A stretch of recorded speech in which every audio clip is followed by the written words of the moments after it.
Roseanne Barr. I guess let's do it. Samantha B. It's a biggie. It's not pretty. It is certainly not pretty. Okay. Let's chat. I think you'd have to be living under a rock to know not know what's going on. Yeah, I mean, basically what happened, I mean, the long and short of it is that Roseanne Barr tweeted a racist tweet and ultimately was fired when a lot of her coworkers and other people got upset about it. Some people were going to walk from the show at the station itself, let her go, and then also called the person it was aimed at and said, I think it was Valerie Jarrett, I think it's her name, and they apologized to her personally. And then, not that long after, Samantha B got up and she used a gender slur, so she used a sexist slur, and then on the air, and she did apologize for it. And the station, I think, acknowledged that, that it was not in good taste. And they ultimately said that was all they were going to do about it. And she apologized. Yeah, she did. And Roseanne offered all kinds of weirdness in response. I mean, there was like an apology mixed in with, it wasn't racist, I'm not a racist, even though it was completely racist. Mm-hmm. There was even the obligatory Islam is not a race. And I wanted to kind of address that just for a second, right? Because there are two things at work here. So on the one hand, you have a religion which is fair criticism, right? I mean, that is an ideology and a belief system that can be fairly criticized as a religion. And I don't have any problem with that. I'm clear on that. I'm okay with that. I have criticized it myself. I post things at the Facebook page that are critical of countries that are Islamic, that are doing Islamic things, the way they are treating women. I totally down with, yes, criticize that belief system, that ideology, that religion, just like you would any other. It is not protected. That being said, there are people who are racist who glom onto things that correlate strongly to particular groups of people that don't look like them. Normally, it would be a group that looks non-white, like a dark-skinned group of people, like Arabs or Hispanics. And we had some legal cases in the past in the U.S. about this. So, for example, they had some legislation that was passed in the South basically saying that they wanted to impose poll taxes and literacy tests and these things to vote. You can't vote unless you're literate. And in the meantime, you didn't have very good school systems for people that were not white in the southern U.S., and for those people, sometimes they were not literate, but they were also not integrated into the schools, and they were generally not making the kind of money that you were making if you were white. And so these laws, while technically they could affect anyone because anyone can be illiterate, they were aimed at reducing the voting population among non-whites. And this was absolutely clear, and it failed in court because they said, this isn't about literacy, it's about race. And so just because something isn't directly aimed at race, sometimes it just takes a dot or two to see where somebody is tying this to race and using it to be a racist. When you criticize somebody and say something about it's the Muslim Brotherhood, which I don't even think Jarrett has anything to do with the Muslim Brotherhood, so this was just aimed at her. Muslim Brotherhood, and then I think Planet of the Apes was the other thing she aimed at her. Turned out that Jarrett is a black woman, but Roseanne's defense was, I thought she was Iranian. Which, to me, doesn't make it any better. So, okay, so you're racist against people who are Arabic or Middle Eastern, and you used this, and she even said that it was like wrong to attack her for her looks. And I'm just like, okay, so you're admitting that you're saying she looks Muslim, right? I mean, you're acknowledging that you are tying how someone looks to this religion. This is not a religious critique. This was an attack about her appearance because she looks like a Muslim. And it was interesting because there were some stations that were like, oh, she thought she was white. And it's like, no. To a racist, somebody from the Middle East is not white. And in fact, Indian people have been attacked. Hindus have been attacked on the street for wearing turbans because people thought they were Muslims. So people tie this religion to racial appearance, to like genetic appearance, how people look physically, and they use that as a mechanism to exercise racism against people. Now, definitely that is not what everybody does, but there are people that do it, and there's a lot of people that do it. And this is what she was doing. The comment was racist, and it was racist on that level. The other thing was, anyway, there's getting back to it. She made this racist comment. B made a sexist slur. She aimed a sexist slur at Ivanka Trump. And as far as the thing I think that bothered me isn't necessarily that there were different levels of response to it, because I'd like to go through a little bit and talk about how they were the same and how they were different. Because there are some differences and there are some similarities between the situations and the comments themselves. Definitely, the sexist slur is a slur on all women. When you aim a slur at an individual, you are not just attacking that individual, but you are attacking a disempowered, disenfranchised group that has a minority status. And in the case of women, even though they make up sometimes, 50% of the population or more, they are still in a minority status as far as like their disempowerment, their disenfranchisement from, positions of power. And so you have this situation where both people attacked disenfranchised, disempowered groups using language that is meant to denigrate those groups of people. And on that level, they were exactly the same.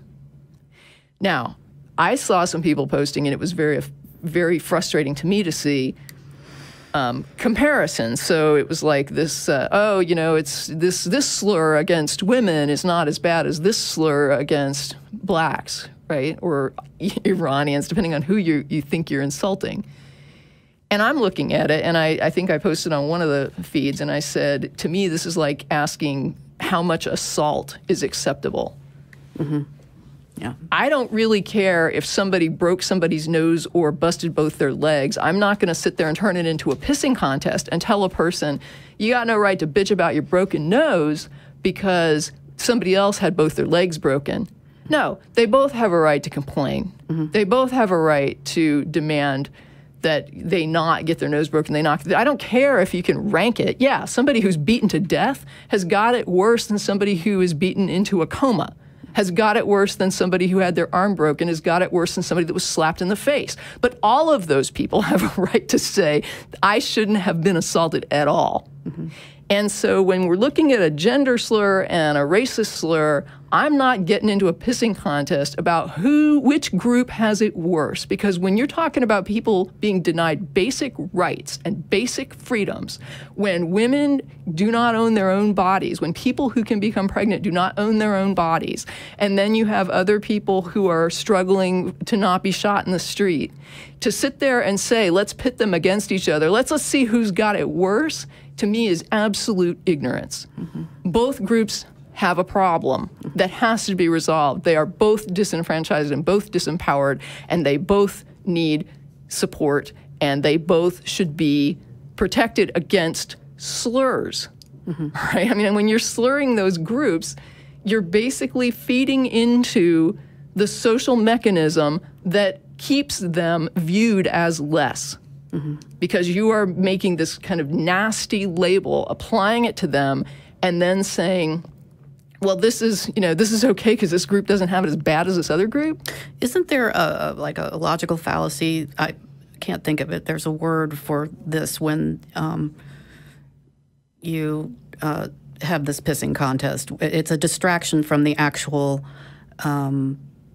problem. To me, I don't know, but it reminds me. It reminds me a lot of when they talk about genital mutilation or genital alteration of children for custom, you know what I mean? And I look at that, and it's just there are people that get into it about who's got it worse, and I'm like, what? How much genital mutilation or genital alteration of children that is unnecessary is acceptable? None.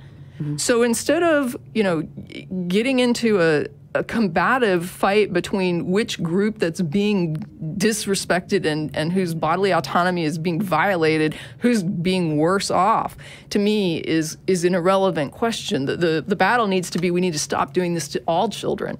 And this is the same with me. I think that it's really looking in the wrong direction, being combative and pitting these groups against each other when you start trying to say this group doesn't have it so bad that we can't insult them and slur them and treat them like crap. I think it's fair to say that neither group should be slurred. And part of the reason that slurs are a problem is because of the social context of the history of disempowerment. And this is why different language is applied to different groups. And one of the things that I was thinking of was the comment that was so vile that came out, caused a kerfluffle a little while ago, where somebody had made the comment to someone else that I wouldn't even rape you. Oh, yeah. And the first thing I thought was, would you say to somebody who was black, I wouldn't even lynch you? Mm-hmm. Right? Mm-hmm. Because if someone came up to me as a woman and said, I wouldn't even lynch you, I would just be confused by that comment. Mm-hmm. I would be like, what does that even mean? Mm-hmm. Who lynches anybody, right? Mm-hmm. But if you come up to somebody that's black and you say, I wouldn't even lynch you, that carries with it the weight of hundreds of years of oppression. Mm-hmm. It is a symbol of that oppression. And so that's why you don't say that to the person, right? Mm-hmm. Because you're basically using the history. I'm sorry, I'm dominating this, but it's like I want to kind of get through these talking points. You're talking about the history of dominating these people, oppressing these people, ways in which they were tortured, killed, mistreated, denied rights, and abused for so long. And you don't take that as a person of privilege and weaponize it against that group in this day and age. If you're going to use their oppression against them, right, basically say you were oppressed and let me throw that in your face as my response to you, then you're part of the problem, right? You're part of what keeps racism going. You're part of what keeps sexism going. You're contributing to this. And that harm is what makes this wrong. And so you have this issue where there are people, and kind of like what Jen was talking about earlier, right? White people don't need to come out on pride, right? That's just, it's almost like an in-your-face asshole thing to do. To say, well, if you can come out because you're gay and be prideful, I can come out and I'm not gay and I'm prideful. You're missing the point that there's a history of oppression with this group that does not belong to you. Mm-hmm. You don't have that oppression. You've never had that oppression. You've had the privilege to go through life as a normal human being with never having your sexual orientation questioned. If you're not trans, you've never had your gender identity questioned. I guess there's some people that probably have, that fall into categories where maybe they aren't the social accepted construct of what they should look like or how they should behave, and that they might be questioned. So yes, you've got people on the fringe even that identify with what we would say, they were labeled at birth. That would still be questioned. But in general, you're going through life and nobody is giving you a hassle. Nobody's stripping your rights. Nobody's oppressing you because of your sexual orientation. It's a non-issue. Right. And so the idea of somebody basically saying, well, there's this, slur against white people, and why is that okay? It's not that it's okay. It's impolite, okay? It's an impolite thing, and I'll give you it's impolite, but it doesn't have an impact. 2,000 years or 200 years of vile, right-stripping oppression that somebody's putting in your face in order to just torment you with that again. Mm-hmm. And so if we lived in an egalitarian society where there wasn't any of this crap in our history and there wasn't any of this crap going on now, like you're talking about Kaepernick, it's still going on. Oh, yeah. All you have to do is look at it. Mm-hmm. So when you've got this stuff going on and when you have this stuff in the history, and then you don't have that opportunity to freely sort of throw this stuff around. Now, when I took anthropology, there are societies where there's a lot of egalitarianism, where you don't have racism because they're too small, they don't have other races. And you have a situation where the men and women are, nobody's really questioning whether you have a right to do things and whatever. It's like people are pretty free. And in those societies, they do joke about, gender, and they do make jokes about, insult each other with gender jokes, but it goes all around in both ways, and nobody has a history of oppressing somebody else, and so it's just good fun. Right. We don't have that. We have it sometimes if you have a group of friends that are all kind of open-minded, people know you're being ironic, you're being teasing, and you guys are, open and level enough to understand that this is within us, and I know your attitudes enough to know that this is not meant to be hurtful, this is not meant to be vile, we joke this way. But that is not our broader society. And just because it's okay with your buddy doesn't mean it's okay with everybody that doesn't know you, doesn't know your attitudes, doesn't know where you stand on these issues. So we've got this huge thing going on. And when it comes to these slurs, no, it's not okay to slur any group, especially an oppressed group. If you want to say that it's not okay to slur even a non-oppressed group, yeah, it's impolite. But it doesn't carry the weight. Right. And so you've got this situation where you've got these two slurs. Both are against groups that are struggling for equality. So this isn't a matter of one group was privileged and the slur was aimed at them. Neither group here is privileged. We can sit here and argue all day about who's worse off. But the point is, both these groups have issues with equality in this society. And so those slurs, in my opinion, should not have been leveled by either person. That being said, that's kind of my thinking on this issue and how I come to the conclusion that I think they were both wrong. I'm with you so far. Now, with Samantha B., it was a one-time thing. She doesn't have a history of sexist slurs. With Roseanne, it wasn't a one-time thing. She has a history of racist stuff. In a business, if somebody makes a mistake, even sometimes an egregious mistake, if you know that in general the person is working hard, trying to do the right thing, tries to have business ethics, tries to do good, even if they do something really wrong, it doesn't mean you necessarily fire them. Sometimes you call them in and you say, we really need to talk. And maybe there's going to be some punitive action taken against you for what happened. And you need to understand what went wrong and why, because this can't happen again. The problem with that is that the station that airs the show that Samantha B is on chose to air it. This was not on Twitter. Roseanne went off on her Twitter feed. B did it on a show that was taped and then aired, and that this was approved to go forward by the same station who people are now saying, should you fire her? So I get that. So that's another difference. So number one, B doesn't have this history of acting this way. Number two, though, the station approved this. So there was a whole bunch of people that didn't see the problem with it until it came out and people were like, what in the world is this? Then I think that to me is kind of the thing. So there's on the one hand, I think it's worse that it went out on the air. It would be like if they let Roseanne make that joke on the show. I also think it would have gone completely under the radar had it not occurred in the shadow of the Barr thing. I don't know if I don't think it would have been I think what made it big is that she aimed it at Ivanka Trump. I think that would have made it big either way, because I don't think that Trump would have let that slide. It's going to go out on his Twitter feed. It's going to be a thing, and as soon as it goes out on his Twitter feed, it's going to be covered by all the main stations. That would have made it a thing. And when I saw it, it's like on the one hand, I saw what I saw on not necessarily on a station level. I think the station made a mistake. And I think it would be somewhat hypocritical for the station to fire her when they approved it to go on the air. But I think that they have to acknowledge that it was a mistake, and they have. And with Barr, she did this on her personal dime, but when you have people that have to work with you and they're basically saying no one's going to work with you, the station has to make a decision, right? Like, are we going to deal with this racist person who is now going to start causing a problem for us and our bottom line? And they decided not to do that. And I'm not, so I'm not here advocating that the responses need to be the same, or even that people need to adopt the idea that, they have to look at this the same way or whatever. I think there's similarities. I think there's differences. But I think that the wrong response is somebody trying to say that one is somehow better than the other, instead of just simply saying each situation is unique.